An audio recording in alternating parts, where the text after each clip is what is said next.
ఇక నుంచి ఎలాంటి కష్టాలు వచ్చినా నీకు నేను, నాకు నువ్వు, ఇది మాత్రమే నిజం. మనదే నిజమైన ప్రేమ. నేను మా చెల్లి గురించి మాట్లాడుతుంటే మన మధ్యలో ప్రేమ గురించి మాట్లాడతావేంటి మేఘన? ఆ రోజు గొడవ పడుతున్నప్పుడు అందరి మీద కోపడ్డాను, కానీ రేణుని ఒక్క మాట కూడా అనలేదు. ఎందుకో తెలుసా? నా చెల్లంటే నాకు ప్రాణం. చిన్నప్పటి నుంచి మేమిద్దరం అన్నా చెల్లెలలా కన్నా ఫ్రెండ్స్ లానే ఎక్కువగా ఉండేవాళ్ళం. ఒకరినొకరు ఏడిపించుకునేవాళ్ళం, జోకులు వేసుకునేవాళ్ళం, నవ్వుకునేవాళ్ళం. ఇవన్నీ నాకు గుర్తున్నాయి. కానీ రేణు నన్ను మర్చిపోయినట్టుంది. నిశ్చితార్థం ఫిక్స్ అయిన తర్వాత ప్రేమగా వచ్చి పిలుస్తుందేమో అనుకున్నాను. అన్నీ మర్చిపోయి ఇంటికి రమ్మని ఇన్వైట్ చేస్తుంది అనుకున్నాను, కానీ ఏదీ జరగలేదు. రేపు నా ఎంగేజ్మెంట్, మిమ్మల్ని ఇన్వైట్ చేయడానికి కార్డ్ తీసుకుని వచ్చాను.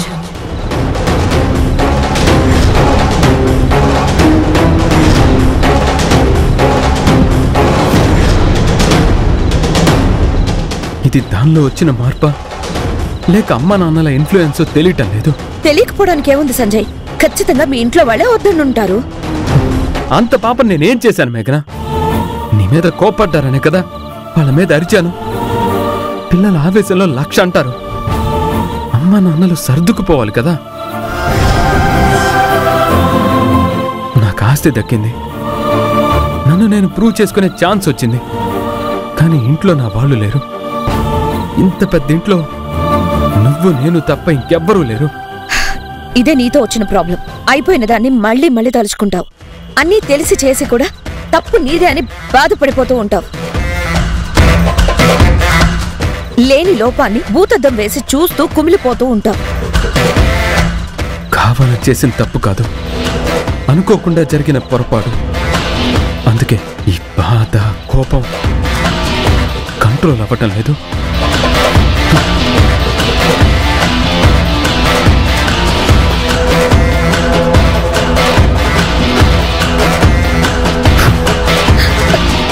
సంజయ్, ఇక చాలా ఆపు. నాపకం ఎంత తాగిన రేణుని మాత్రం నేను మర్చిపోలేకపోతున్నాను. సంజయ్,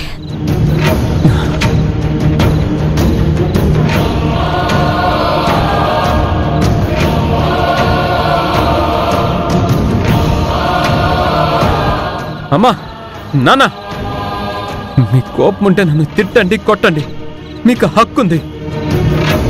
కానీ నాకు చెల్లిని దూరం చేసే అధికారం మీకు లేదు. మీ సెల్ఫ్ రెస్పెక్ట్ కోసం నా ఎమోషన్స్తో ఆడుకోకండి. సంజయ్,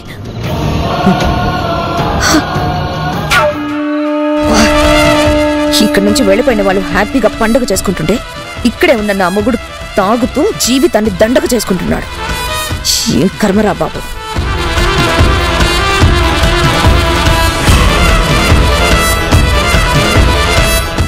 రేణు ఇచ్చిన కార్డు సంజయ్కి చేరకుండా ఆపాను. లేకపోతే అందరూ ఒకటయ్యేవాళ్ళు. ఏమీ సాధించని అనాథగా నేను మిగిలిపోయేదాన్ని.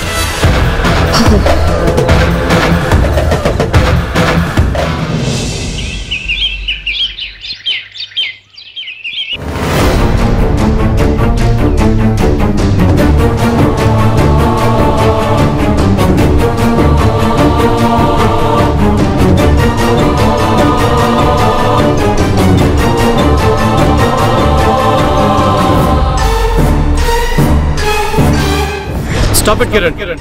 లాస్ట్ లైన్ హై పిచ్ కి వెళ్ళాలి.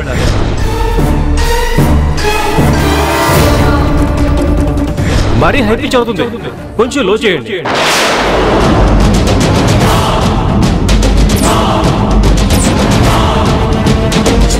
అయితే హై పిచ్ లో పాడుతున్నావు లేకపోతే లో పిచ్ లో పాడుతున్నావు, బ్యాలెన్స్ మెయింటైన్ చేయి. ఆల్బమ్ పాటలు వేరు, సినిమా పాటలు వేరు. సరిగ్గా పాడొచ్చు కదా. మీ వైఫ్ రాసిన పాటను ఉంచుకుంటాను, కానీ మీతో మాత్రం పాట పాడించుకోలేను, నా టైం వేస్ట్ చేసుకోలేను.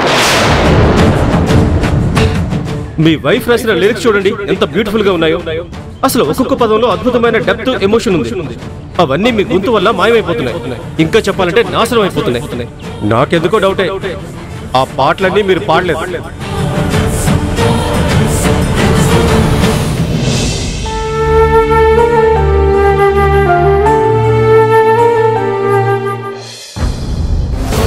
రిహార్సల్ లో కరెక్ట్ గా వచ్చింది, రికార్డింగ్ లో మాత్రం ఎందుకు మిస్ అవుతుంది? అసలు మీరు సంగీతం నేర్చుకున్నారా? ఈ రికార్డింగ్ సెషన్ ఎక్స్పీరియన్స్ తర్వాత ఇంతకు ముందు పాడిన పాటలన్నీ మీరేనా పాడింది? అది మీ టాలెంట్ అయినా అని డౌట్ వస్తుంది.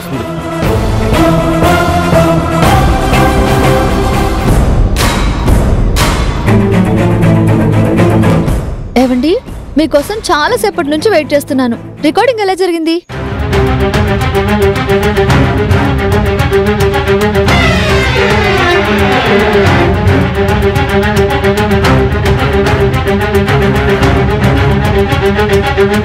ఏవండి, అందరూ అద్భుతం అమృతం అని పొగిడారా? పాట అయిపోయిన వెంటనే క్లాప్స్ కొట్టారా? చీ కొట్టారు. నీకు పాట వచ్చా అని నోటికొచ్చినట్టు తిట్టారు. చాలా హ్యాపీయా? ఏంటండి మీరు చెప్పేది? అసలు ఏం జరిగింది? ఇదే జరిగింది. నాకు పాడటమే రాదంట. సంగీత జ్ఞానం లేకపోవడం వల్ల గమకాలు సరిగ్గా పలకడం లేదంట. అలా అని ఎవరన్నారు? ఇంకెవరు? ఆ రోజు మన పాటలకి ఫ్యాన్ అని పొగిడాడు కదా, ఆ మ్యూజిక్ డైరెక్టర్. అలా ఎందుకన్నారండి? అసలు తను మ్యూజిక్ డైరెక్టరేనా? కొంచెమైనా మ్యూజిక్ సెన్స్ ఉందా? నీ దగ్గర ప్రొడ్యూసర్ నెంబర్ ఉంది కదా, ఫోన్ చేసి అడుగు. నా మొగుడికి ఇంట్రెస్ట్ లేదన్నా సరే రావాలి పాడాలి అని ఫోర్స్ చేశారు కదా, ఇలా ఇన్సల్ట్ చేయడానికేనా అని నిలది. అతను చెప్పినట్టు పాడుతున్నా సరే ప్రతి పదానికి కరెక్షన్స్. నా కాన్ఫిడెన్స్ ని నాశనం చేయడానికే ఈ రికార్డింగ్ కి పిలిచారేమో అనిపిస్తుంది. తప్పు నీది కాదు. ఆల్బమ్ పాటలు కాకుండా సినిమా పాటల వైపు వచ్చాను చూడు, నా చెప్పుతో నేను కొట్టుకోవాలి. ఎందుకండి అలా మాట్లాడతారు? ఇంకెలా మాట్లాడాలి? ఆ ప్రొడ్యూసర్ ఫోన్ చేసినప్పుడే చెప్పాను నాకు పాడే మూడ్ లేదు, నేను పాడను అని. బలవంతంగా నన్ను ఒప్పించావు. ఇప్పుడు చూడు ఏం జరిగిందో. ఇలా జరుగుతుందని నాకు మాత్రం ఏం తెలుసండి? వాళ్ళు అలాంటి వాళ్ళని తెలిస్తే నేను పాట కూడా రాసేదాన్ని కాదు. వద్దు మేడం, మీలాంటి టాలెంటెడ్ రైటర్స్ ఇలాంటి డెసిషన్స్ తీసుకోకూడదు. మీ ఫ్యాన్స్ హర్ట్ అయిపోతారు కదా. అయ్యో అలా మాట్లాడకండి. పాట రాయడం నా తప్ప? అవును తప్పే, అవును తప్పే, అవును తప్పే, అవును తప్పే, తప్పే. నువ్వు రాసిన పాటని అడ్డు పెట్టుకునే వాడు నన్ను అవమానించాడు. నీ పదాల్లో భావాలు నా గొంతులో పలకడం లేదని నిన్ను పొగిడి నన్ను తిట్టాడు, నన్ను తిట్టాడు, నన్ను తిట్టాడు. నువ్వు రాసిన పాట అంత గొప్పగా నేను పాడలేకపోతున్నానని నన్ను పొమ్మని నీ పాటని మాత్రం భద్రంగా దాచుకున్నాడు. మీరు పాడనప్పుడు అతనికి నా పాట ఎందుకండి? ఇప్పుడే ఫోన్ చేసి నా పాట తిరిగిచ్చేమని అడుగుతాను. ఏ ఒక్కసారి సరిపోలేదా? నన్ను మళ్ళీ ఇన్సల్ట్ చేయాలని చూస్తున్నావా? ఇన్సల్ట్ ఏంటండి? కాకపోతే ఏంటి? నువ్వు ఇప్పుడు ఫోన్ చేసి పాట రిటర్న్ ఇచ్చేయండి అనంటే నేనే దగ్గరుండి ఫోన్ చేయించినట్టు ఉండదా? నాకు గతి లేక నీ కొంగు పట్టుకొని తిరుగుతున్నట్టుండదా? కావాలని అంటున్నారో లేక డిస్కరేజ్ చేయడానికి అంటున్నారో కానీ ఫస్ట్ నుంచి నా గొంతు కన్నా నీ రాతలే బాగుంటాయని, నేను పాడటం వల్లే నువ్వు రాసే పాటలు చెడిపోతున్నాయని ప్రతి ఒక్కడు కామెంట్ చేస్తున్నాడు. అందరూ ఇంట గెలిచి రచ్చగెలవమంటారు. నేను ఇంట్లోనూ ఓడిపోతున్నాను, బయట వేస్ట్ అనిపించుకుంటున్నాను.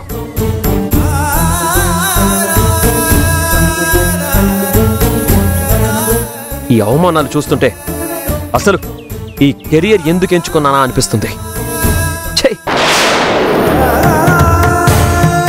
నువ్వు రాసిన పాటని అడ్డు పెట్టుకునే వాడు నన్ను అవమానించాడు. నా గొంతు కన్నా నీ రాతలే బాగుంటాయని, నేను పాడటం వల్లే నువ్వు రాసే పాటలు చెడిపోతున్నాయని ప్రతి ఒక్కడు కామెంట్ చేస్తున్నాడు. అందరూ ఇంట గెలిచి రచ్చగెలవమంటారు. నేను ఇంట్లోనూ ఓడిపోతున్నాను, బయట వేస్ట్ అనిపించుకుంటున్నాను.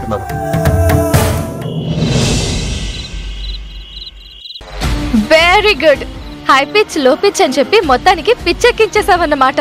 అవును మేడం, కిరణ్ మొహంలో ఏడుపు ఒక్కటే తక్కువ. అవును, వాళ్ళ ఆవిడ పాట గురించి పొగడమన్నాను, పొగిడావా? మామూలుగా కాదు మేడం, మీ గొంతు వల్ల అద్భుతమైన పాట నాశనం అవుతుందని చెప్పాను. పాట తీసుకుంటున్నాం, మీ గొంతుని రిజెక్ట్ చేస్తున్నామని చెప్పాను. అనుకున్న దానికన్నా ఎక్కువ డోసే పడిందన్నమాట. అవును మేడం. నేను మళ్ళీ అవసరమైతే ఫోన్ చేస్తాను. Okay madam. ఏంటి బేబీ, ఫుల్ హ్యాపీగా ఉన్నావు.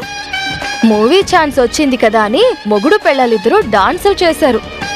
నాకు కూడా చెప్పకుండా పాడొచ్చేద్దాం, హిట్ కొట్టేద్దాం అనుకున్నారు. మరేమైంది? బ్యాక్గ్రౌండ్ లో బొమ్మల్ని కదిపేది నేనే అని తెలుసుకోలేకపోయారు. ఎలా తెలుసుకుంటారులే, అంత పకడ్బందీగా ప్లాన్ చేసావు. మ్యూజిక్ డైరెక్టర్ అంతగా ఇన్సల్ట్ చేస్తూ ఉంటే కిరణ్ మొహం ఎలా ఉంటుందో తలుచుకుంటేనే కొంచెం జాలేస్తుంది. ఏంటి ప్రేమ? నిన్ను కాకుండా ఉషని పెళ్లి చేసుకున్నాడు కదా, ఆ మాత్రం శిక్ష పడాల్సిందేలే. అసలు ఈ శిక్ష వేసింది కూడా ఉష సఫర్ అవ్వడానికే కదా. ఈ ప్లానే కాదమ్మా, ఏ ప్లాన్ చేసినా ఫైనల్ గా బలవ్వాల్సింది ఉష మాత్రమే, అందులో డౌట్ లేదు. ఇప్పుడు ఏం జరిగిందో చూసావు కదా, అవకాశం ఇచ్చింది మనమే, అవమానం తెచ్చింది మనమే. నువ్వు సూపర్ నిషా. సారీ పల్లవి. ఈ విషయంలో నీకే థ్యాంక్స్ చెప్పాలమ్మా, ఇదంతా నీ ఐడియానే కదా. ఐడియా నాదైనా డైరెక్షన్, స్క్రీన్ ప్లే మొత్తం నీదే కదా, అందుకే బొమ్మ బ్లాక్ బస్టర్ అయింది. ఇది జస్ట్ ట్రైలర్ మాత్రమే అమ్మా, అసలు సినిమా ఇంకా ముందుంది. మన మ్యూజిక్ డైరెక్టర్ అన్న మాటలకి కిరణ్ ఈగో దారుణంగా దెబ్బతినుంటుంది. నీ గొంతు కన్నా మీ ఆవిడ పాట బాగుందని చెప్పాడు కాబట్టి పెళ్ళం మీద ప్రేమ కొంచెం తగ్గుంటుంది, కోపం కొంచెం పెరుగుంటుంది. ఇనుము వేడిగా ఉన్నప్పుడే వంచాలి, కిరణ్ ఫైర్ మీద ఉన్నప్పుడే మనసు విరిచెయ్యాలి. అంటే ఏం చేస్తావే?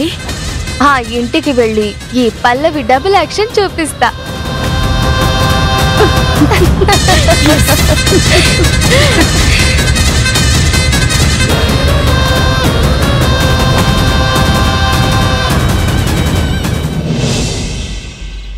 మనసారా మనసారా మనసులు వేరయ్యే తడబాటో పొరపాటో ఎడబాటయ్యేలే విధిరాయని కథలోన విరహం మిగిలేలే చిరునవ్వే వెళ్ళిపోతూ పలికే వీడ్కోలే నా ప్రాణమే నన్నొదిలేసి వెళ్ళిపోయే ఆవేరనే తోడైందిలే. ఏవండి ఏంటి? ఎవరి మీద కోపం నా మీద చూపిస్తున్నారేంటండి? కోపం ఎవరి మీదైనా కారణం నువ్వే కాబట్టి. నేను కాదండి, వీటన్నింటి వెనక వేరే ఎవరో ఉన్నారు.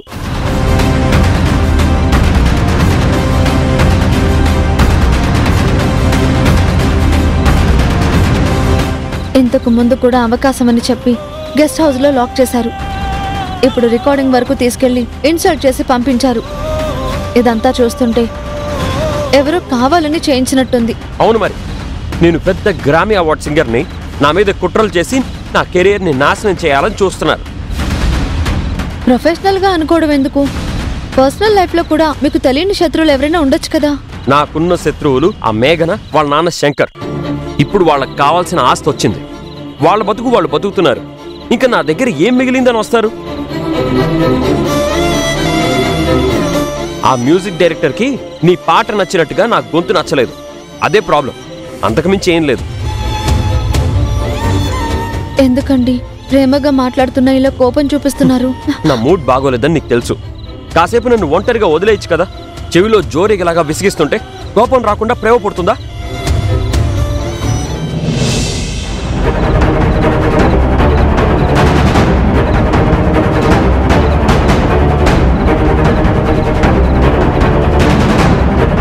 ఏంటి ఈ టైంలో వచ్చావు?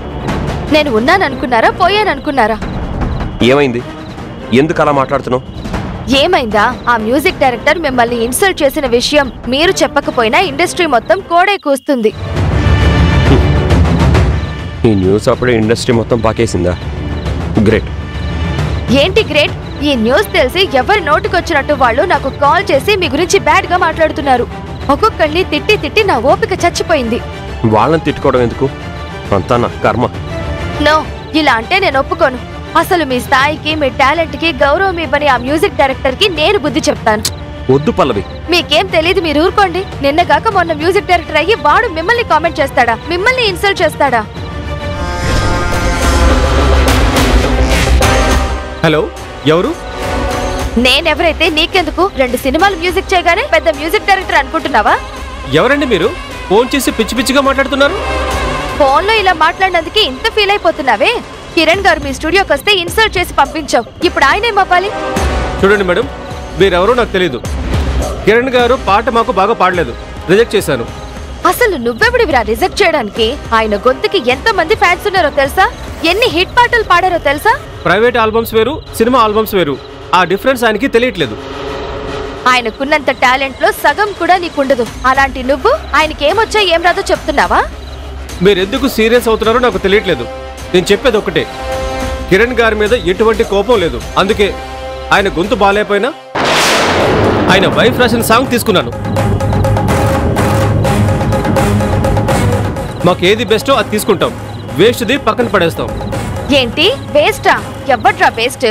అదృష్టం బాగోక కొన్ని రోజుల నుండి ఖాళీగా ఉంటున్నారు తప్ప ఆయన మన తెలుగు రాష్ట్రాల్లోనే బెస్ట్ సింగర్. మ్యూజిక్ సెన్స్ లేని నీలాంటి మ్యూజిక్ డైరెక్టర్లందరూ తొక్కేస్తున్నారు కాబట్టి ఇక్కడే ఉండిపోయారు. మంచిది, అక్కడే ఉండవండి. ఎంత మాట అన్నావ్రా? నీకు ఫోన్లో కదరా, ఎక్కడున్నావో అడ్రస్ పెట్టు. నీ స్టూడియో మొత్తం నాశనం చేసేస్తాను. చెప్పు ఎక్కడున్నావు? నా కాలే కట్ చేస్తావా? ఆగు. పల్లవి ఇంకాపు. లేదు కిరణ్ గారు, ఇలాంటి వాళ్ళని ఊరికే వదిలిపెట్టకూడదు. మిమ్మల్ని అన్న ప్రతి మాటకి నేను బుద్ధి చెప్తాను. పొగిడితే ఇద్దరిని పొగడాలి, అంతేగాని ఆవిడ పాట బాగుంది, మీరు పాట నాశనం చేస్తున్నారు అంటే ఎంత ఇన్సల్టింగ్ గా ఉంటుంది. పాపం ఉషాని చూడండి, మీకు జరిగిన దానికి ఎంత హర్ట్ అవుతుందో. ఇలాంటి విషయాల్లో నేను ఉషా అంత మంచిదాన్ని కాదు. ఏడుస్తూ ఇంట్లో ఉండలేక ఆ మ్యూజిక్ డైరెక్టర్ కి మీ ముందే లెఫ్ట్ అండ్ రైట్ ఇద్దామని వచ్చాను. మళ్ళీ ఆ మ్యూజిక్ డైరెక్టర్ మీకు కాల్ చేస్తే నాకు చెప్పండి, వాణ్ణి నేను హ్యాండిల్ చేస్తాను. ఇలాంటి ఎక్స్పీరియన్స్లన్నీ మైండ్లో పెట్టుకుని మీరు మాత్రం డిస్కరేజ్ అవ్వద్దు. మీ ఫ్యాన్గా అది నేను తట్టుకోలేను. మిమ్మల్ని ఇన్సల్ట్ చేసిన వాళ్ళని మీకోసం క్యూ కట్టేలా మీరు ఎదగాలి, మీరు గెలవాలి. ఓకేనా? Bye, take care. Bye Usha. చూసావా, నేను హర్ట్ అయితే ఒక ఫ్యాన్ గా పల్లవి ఎలా రియాక్ట్ అయిందో అంతకు మించి నువ్వు రియాక్ట్ అవ్వాలి. అంతేగాని పిచ్చి మాటలతో నన్ను విసిగించకూడదు. అంటే ఏంటండి, నేను కూడా పల్లవిలా మ్యూజిక్ డైరెక్టర్ కి కాల్ చేసి తిట్టాలంటున్నారా? నేను అలా అనలేదు, కానీ నీకు అలాంటి ఆలోచన ఎందుకు రాలేదు? నా బాధ పల్లవికి కోపంగా అనిపించినప్పుడు నీకు మాత్రం చీమ కుట్టినట్టు ఎందుకు అనిపించలేదు? నా గురించి మీకు తెలీదా? అంత తొందరగా ఎవరి మీద ఆవేశపడలేను కదండి. అవునవునవునవును, ఆవేశపడితే మీ అవకాశాలు పోతాయి కదా. ఆ మ్యూజిక్ డైరెక్టర్ నీ పాట బాగుందని చెప్పాడు కదా, అతన్ని తిడితే నీకు మళ్ళీ ఛాన్స్ ఇవ్వడేమోనని ఆలోచించావు, అంతే కదా? ఏంటండి ఇలా మాట్లాడుతున్నారు? మీకన్నా నాకు ప్రాణమే ఎక్కువ కాదు. ఈ పాటలు ఎంత? ఈ క్షణం చెప్తున్నాను, ఇక నుంచి నేను పాటలు రాయను. నేను నిజమే చెప్తున్నాను. ఎవరు అడిగినా, ఎవరు బ్రతిమలాడినా సరే నేను పాటలు రాయను. ఇది నిజం. కావాలంటే ఎవరి మీదైనా ప్రమాణం చేస్తాను, మీతో సహా.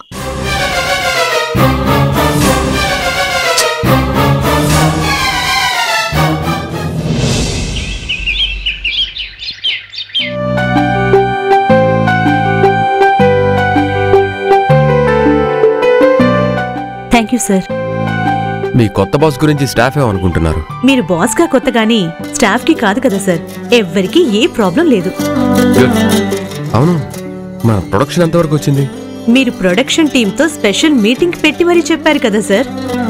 అందరూ సిన్సియర్ గా సీరియస్ గా వర్క్ చేస్తున్నారు. మీరు ఆ వర్క్ ని మానిటర్ చేస్తూ ఉండండి. Yes sir. కిరణ్మయి మేడం ఉన్నప్పటి నుంచి ప్రొడక్షన్ టీం మొత్తాన్ని నేనే మేనేజ్ చేస్తున్నాను. ఆ విషయంలో మీకే టెన్షన్ వద్దు. అవును, మా చెల్లెల ఎంగేజ్మెంట్ కి వెళ్ళారా? ఎలా జరిగింది? మీరు లేని లోటు తప్ప అంతా బాగానే జరిగింది సార్. వద్దనుకున్నప్పుడు ఉండేది లోటు కాదు, వాళ్ళ అహం. మిగిలిన వాళ్ళ గురించి నాకు తెలియదు కానీ రేణు మేడం మాత్రం మీరు రాలేదని చాలా ఫీల్ అయ్యారు. ఎన్నోసార్లు మా స్టాఫ్ మీ ఫ్యామిలీ గురించి గొప్పగా మాట్లాడుకునేవాళ్ళం సార్. ఈ కాలంలో కూడా అందరూ కలిసి హ్యాపీగా ఉంటున్నారు. దానికి కారణం మీలో మీకున్న అండర్స్టాండింగ్స్ అనుకునేవాళ్ళం. కానీ ఏ పాపమో ఎవరి శాపమో ఇలా ఎవరికి వాళ్ళయ్యారు.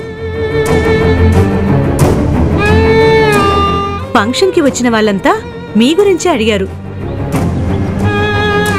రేణు మేడం కూడా మీరొస్తారని వెయిట్ చేశారు. మీకు ఇన్విటేషన్ పంపలేదా సార్? లేదు. ఓకే సార్, నేను బయలుదేరుతాను.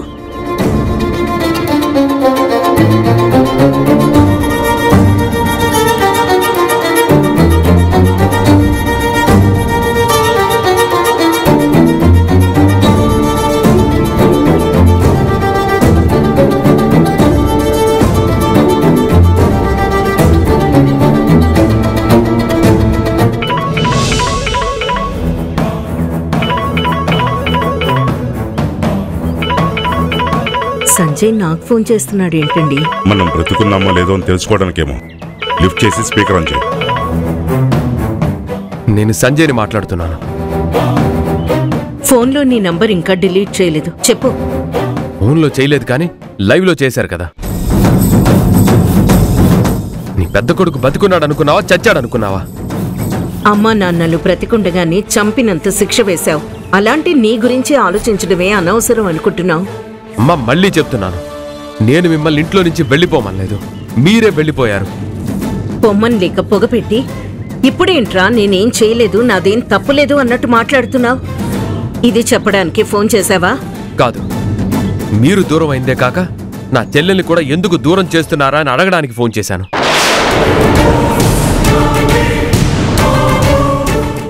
నేను కార్డు తీసుకుని ఇంటికి వచ్చానన్నయ్య.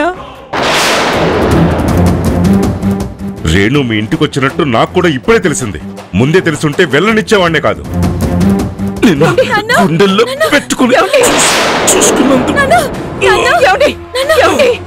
నాకు కావాల్సింది నీ ప్రాపర్టీ. నాకు నచ్చినట్టే నేనుంటాను.